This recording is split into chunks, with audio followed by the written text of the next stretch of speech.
Hi friends, எல்லாருக்கும் நமஸ்காரம். இன்றைக்கி முட்டையும் வெங்காயத்தண்டும் சேர்த்து நல்ல சூப்பர் டேஸ்ட்டில் ஒரு பொரியல் நமக்கு செஞ்செடுக்கலாம்.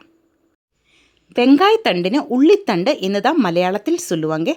நல்ல டேஸ்ட்டாக இருக்கும். இந்த பொரியலுக்கு முட்டை சாப்பிடாதவங்க கூட இந்த மாதிரி பொரியலில் முட்டை சேர்த்து தயார் பண்ணி கொடுத்து விட்டுருந்தா கண்டிப்பாக அவங்க விரும்பி சாப்பிடுவாங்க. அந்த அளவில் டேஸ்ட்டாக இருக்கும். இந்த பொரியலுக்கு கண்டிப்பாக நீங்கள் ட்ரை பண்ணி பாருங்கள். 6-7 நிமிஷத்துக்குள்ளே இந்த டேஸ்டி பொரியல் நமக்கு செஞ்செடுக்கலாம். எப்படி பண்ணலாம் என்று நமக்கு பார்க்கலாம். அதுக்காக வெங்காயத்தண்டு நான் எடுத்திருக்கு. நல்லா கழுகி க்ளீன் பண்ணியதுக்கப்புறமா வெங்காயத்தண்டும் வெங்காயம் நமக்கு நைஸாக கட் பண்ணி எடுக்கலாம்.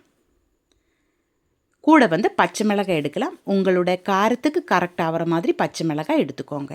இந்த மாதிரி நைஸாக கட் பண்ணி எடுக்கணும். இனி ஒரு கடாய் அடுப்பில் வச்சு சூடு பண்ணி எண்ணெய் ஊற்றி இருக்கு.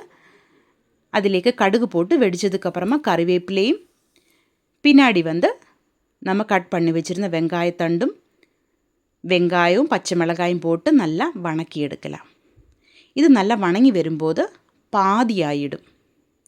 தேவையான உப்பு நமக்கு போடலாம். வெங்காயத்தில் நின்று தண்ணி நல்லா இறங்கி வரும். நல்லா வணக்கி எடுக்கணும். இனி 1/2 கப்பு தேங்காயிலேக்கு 1/2 டீஸ்பூன் மஞ்சள் தூள், 2 பல்லு பூண்டு சின்னதாக க்ரஷ் பண்ணியது, 1/2 டீஸ்பூன் சீரகம் இவையை போட்டு ஒரே ஒரு ரவுண்டு மிக்சியில் அரைச்செடுத்ததுக்கு அப்புறமா இந்த வெங்காயத்தண்டிலேக்கு போடலாம். இனி இது மூடி வச்சு 1 நிமிஷம் வேக வச்சா போதும். சீக்கிரம் வெந்து வரும். தண்ணி ஒன்றும் ஊற்றக்கூடாது. இந்த வெங்காயத்தண்டில் நின்று தண்ணி வெளியிலேக்கு வரும்.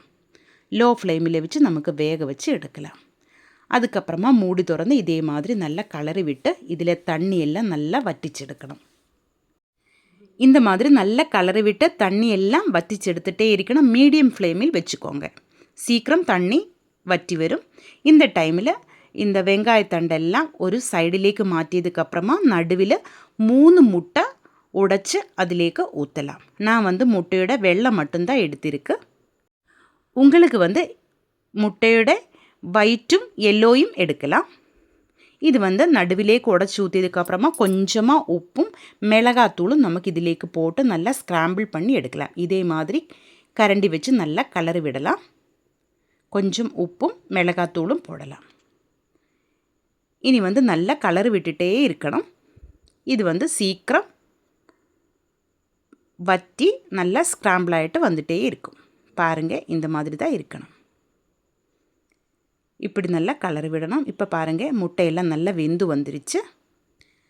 கம்ப்ளீட்டு நல்லா வெந்ததுக்கு அப்புறமா தான் நம்ம வெங்காயத்தண்டுமாயிட்டு மிக்ஸ் பண்ணணும்.